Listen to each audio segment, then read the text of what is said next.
viel längst vielleicht reden, aber ihr sitzt auf jeden Fall Ohren am Start. Ich hab hier kein Ohr von mir. Ich hab verschiedene Ohren. Das ist auch nur von 84.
someone who doesn't take easily to compliments, but he has quite simply been my strength and stay all these years.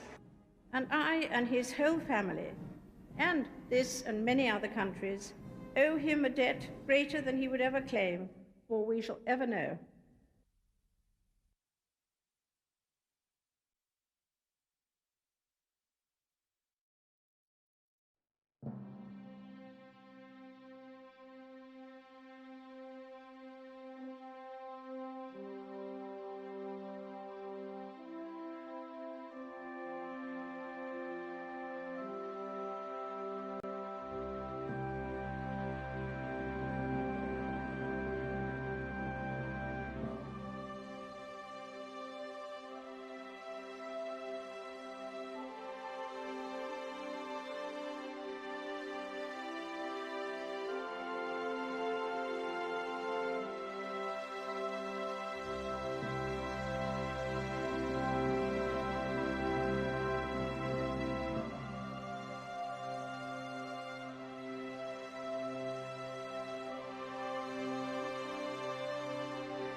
Buckingham Palace has announced the death of His Royal Highness Prince Philip, the Duke of Edinburgh, at the age of 99. Prince Philip was by far the longest-serving consort in British history, a role he shaped from the start. Try and grow into it, and that was by trial and error. And, there was no precedent. But if I asked somebody what you expect me to do, they all looked blank. They had no idea. Nobody had much idea. He was 26 when he married the then Princess Elizabeth in 1947. Within 5 years, she would be Queen. He has quite simply been my strength and stay all these years. And I and his whole family, and this and many other countries, owe him a debt greater than he would ever claim, or we shall ever know. Tributes to Prince Philip, Duke of Edinburgh, are coming in from around the world, and of course, many messages of condolences for Her Majesty the Queen. The Duke played a pivotal role as father and across the generations of the royal family. He'll be remembered for his support for the Queen for almost 70 years throughout her reign, at thousands of public events and, of course, in private. His career began in the Royal Navy, where he served during the Second World War, and ended after his wife's coronation. And also for encouraging millions of young people worldwide through the Duke of Edinburgh's award scheme, which he founded in the 1950s.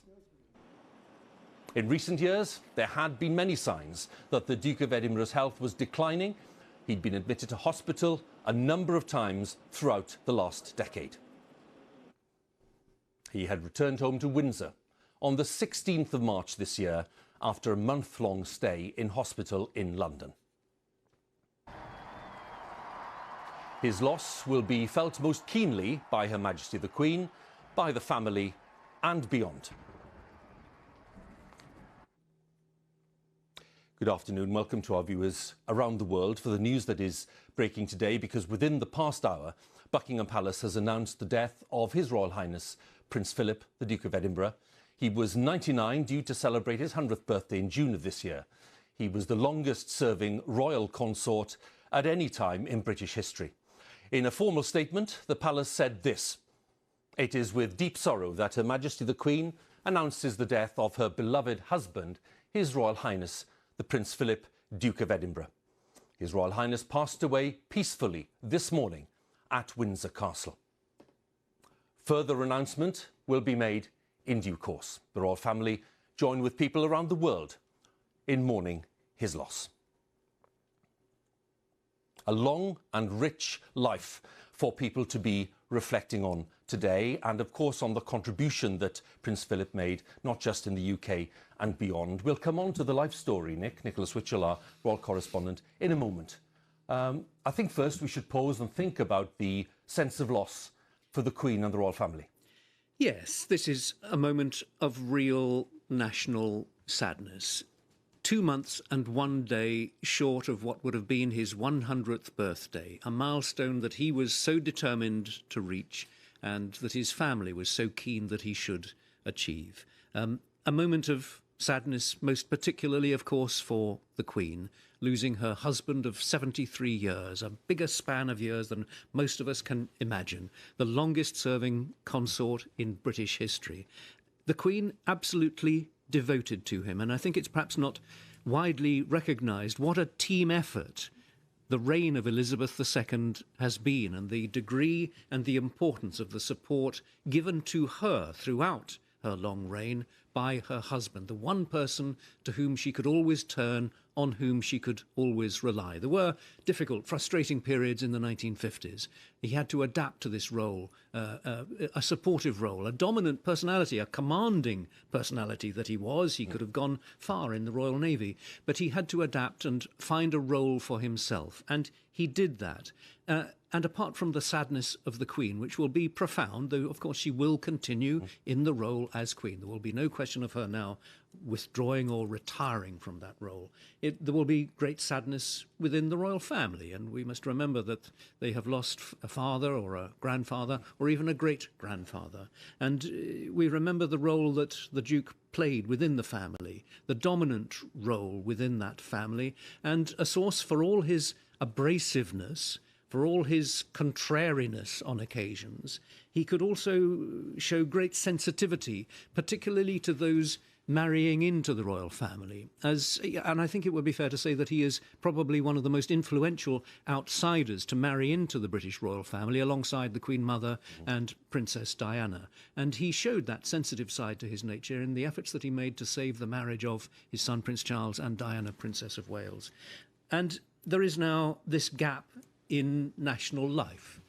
He's been less evident, of course, in recent years since his retirement from active royal life in 2017.